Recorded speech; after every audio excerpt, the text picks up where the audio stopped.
There's only 5 of us on this camping trip. We keep counting 6. There were bright flashes of red in the sky. It's as if someone was waving around a flare light from space. Faint, but noticeable. We all made UFO jokes and laughed as we nailed our tents into the ground. I knew for sure that there were 5 of us. We have all been friends since early middle school, and we're celebrating our high school graduation with this getaway camping trip. The flashes of red must have stopped randomly as we made conversation while fixing up our tents. Dave managed to put his tent together the fastest and told us he was going to go find some branches for the fire. I remember how he'd worked with me at the local gas station last year. We used to work the night shift together, and it had made working at a desolated gas station much more fun than it was supposed to be. There was also Eric in the corner still reading his tent manual, fidgeting with his signature round glasses. I wasn't as close with Eric as I was with the others, but I still remember sitting with him in math class and copying his homework one time. Ava was also there talking with Sally, my cousin. Both had decided to team up and work on one tent at a time. I also have clear memories of them hanging around at school in our usual places. In fact, I even knew Ava's younger brother, as he used to beg to go with us wherever we went.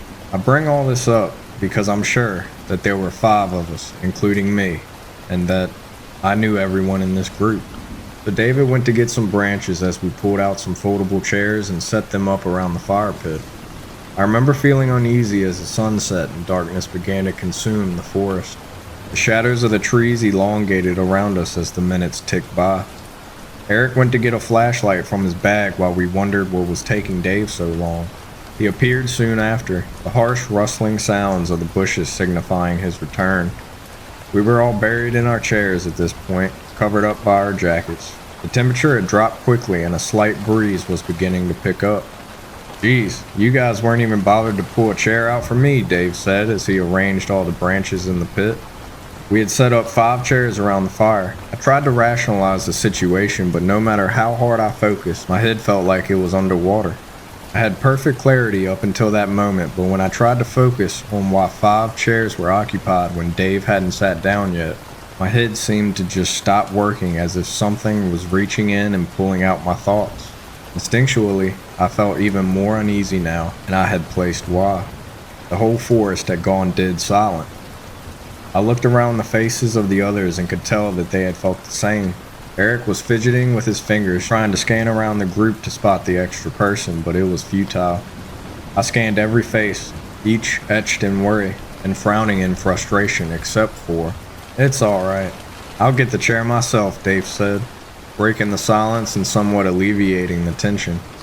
I got up and offered to help him. He looked into my eyes and nodded, knowingly.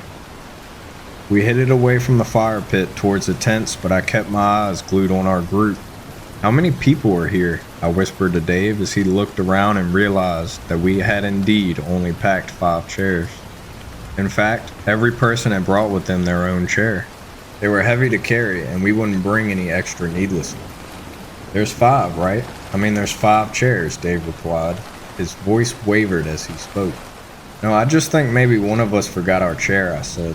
My mind was struggling to address the issue head on, and now sought to find the rational excuse instead.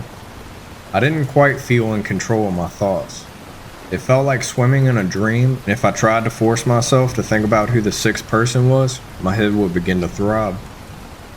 "Yeah, that sounds about right, actually," Dave said, relaxing and heading back to the group. When we walked back to the fire pit in circle of our chairs, 2 chairs were empty. One for me, and one for Dave. Everything was adding up now, even though we all agreed it wasn't before. Sally suggested we were all probably tired after taking the long hike to get up here, and probably just needed some sleep. She could have been right. We were all very sleep deprived from waking up very early today to make it on time. Ava brought out the drinks. The whole 6-pack was emptied.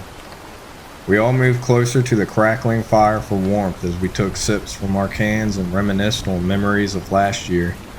Ava was in the middle of telling us about that one time she was home alone with weird things happening to her in the house when I got these sudden chills despite the pleasant warmth of the fire. What felt cozy and safe moments ago felt wrong now, all because I realized that there was a crucial detail I missed. "Who started the fire?" I asked. completely interrupting Ava in the middle of her story and breaking everyone else's immersion. Everyone looked momentarily annoyed until they realized they had no answer. Once again, I scanned the faces staring back at me, all barely illuminated by the light from the fire, all familiar and pale from fear. "Wasn't it you, Dave?" Eric asked. Dave shook his head. "I think the person standing behind Jenny did it," Sally said, looking over at me. I whipped my head around so quickly it hurt. My heart was pounding in my ears. There was nothing behind me except for the encompassing darkness of the woods. Staring at those tall, dark trees behind me made me feel exposed. I felt like a lost bird in a vast field. "Wait, I don't know," Sally said. Her eyes had gone wide and she was shaking visibly. She continued to look around frantically as Ava moved over to her, placing her hands on her shoulders and trying to calm her down. "I think we should leave this place," Ava stuttered. "Yeah, something just doesn't feel right, but I can't put my finger on it," Dave said. "But it's so dark out in the forest now, we'd probably get lost if we leave now," someone else said. "Yeah, I think we should stay the night and leave as soon as we can tomorrow," Eric agreed. I tried to protest, but realized Eric was right. The woods harbored an oppressive darkness within, which navigation would be near impossible. "Let's not sleep in separate tents just to be safe," Sally said. We all agreed. We only brought one-person tents with us, but we could squeeze two if we tried. That way, no one would be alone at night. Following this conversation, we all got up and made our pairs. I went with Dave, and Sally, like always, went with Ava. Eric kept complaining that he didn't have a pair, but we reassured him he did. He wouldn't accept it. I felt like at some point we all realized that there were only 5 of us, and suddenly we were all huddling up in the middle of the clearing. "Why do we keep thinking there are 6 of us here?" Eric asked, sweat dripping down from his face, despite the cold. We had nearly left him all alone on his own under the assumption that there was another person. My stomach turned as I squeezed my eyes shut and tried to mentally recap everyone here. My head throbbed, but I kept pushing it. There's me, Dave, Eric, Ava, Sally, and... I was pointing at each of them as I said the name. I retched and emptied the contents of my stomach on the ground when I got past Sally. The left side of my head felt like there was a knife stuck in it. My vision was blurry. Dave held me up to stop me from collapsing, and we all wordlessly started to move towards the tents as someone put the fire out. Dave helped me into the tent while the other 4 outside discussed what to do. I could only focus on snippets of the conversation, as the excruciating pain beating against my skull came and went in waves. Sally had the brilliant idea of arranging 3 tents together so their openings faced together at the right angles in a sort of U shape so we could sleep as close together as possible and also limit the entrance to our tents. Dave was about to go get help as they worked outside, but I clutched his hand and asked him to stay with me. The tents took some time to arrange. I started to feel a bit better once everyone got settled into their tents. A quick head count confirmed there were 5 of us. Eric would have to sleep in his tent alone, but he was more comfortable with it since all the tents were very close now. Looking back now, I think he was just trying to put on a brave face for us. I regret that moment deeply, letting him sleep in his tent alone. He was always less integrated in our group and knew that none of us would pair with him. Just before going to bed, we all agreed to leave as soon as the sun rose in the morning. I remember taking one last look outside the tent into the forest before trying to fall asleep. The wind had picked up and the tree branches were swaying gently. Beyond our clearing was just pure darkness. It felt like the trees were trying to close in on me. With the faint moonlight illuminating our clearing, I turned my head over to look at the 2 tents we had left out and saw someone standing next to them. Despite the circumstances, sleep came quickly and easily. Ava's shrill scream woke me up in the middle of the night. Dave and I ripped our tent door open to find Sally and Ava looking into Eric's tent. We pushed them aside. Eric's sleeping bag was rolled up. He was inside it. His head was in the center, face contorted in utter agony. The rest of his body rolled around it, with the blue fabric now dripping with dark blood. Dave zipped up the door of the tent. Ava was in shock. Her eyes had become glassy and unfocused. Sally was shaking her repeatedly, tears streaming down her face. Dave picked up his torch and yelled at us to get up and run. We left the campsite behind and entered the trail we had came from. The 5 of us huddled together, Dave leading in front as he cast the weak flashlight over the pass so we could see it. All we had to help us to get through this 2-hour trail was a small white circle of light. Even the moon failed to illuminate our surroundings through the dense foliage. Ava tripped and fell, twisting her ankle. We came to a stop. Someone said they knew how to splint it so we could keep going. They dragged her into the woods instead. It happened too quickly for any of us to process. Sally was about to run after Ava when Dave held her back. She struggled to manage herself free, running into the trees, followed by the echo of Ava's screams. I was about to run after her, but Dave held me by the shoulders and shook me hard.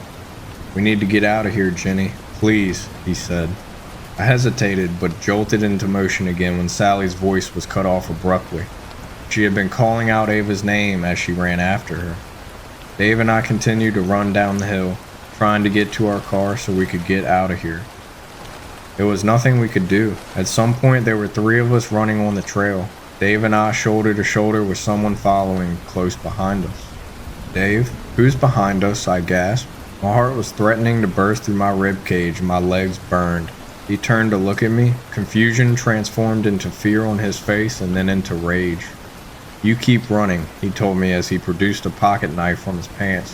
He handed me the car keys, which I nearly dropped. Then he turned around suddenly and jumped at whoever was behind us. I continued to run in fear as the sounds of a struggle grew behind me. I tripped and tumbled through the trail, which felt like for hours. I didn't allow myself to stop.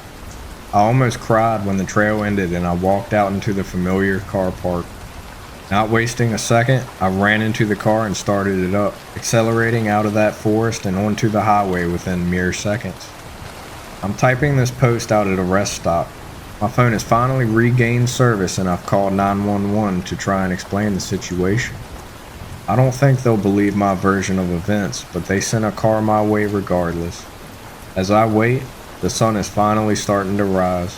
As I hit the post button on this, I'm gonna go check while the person in my back seat has been so silent the whole time.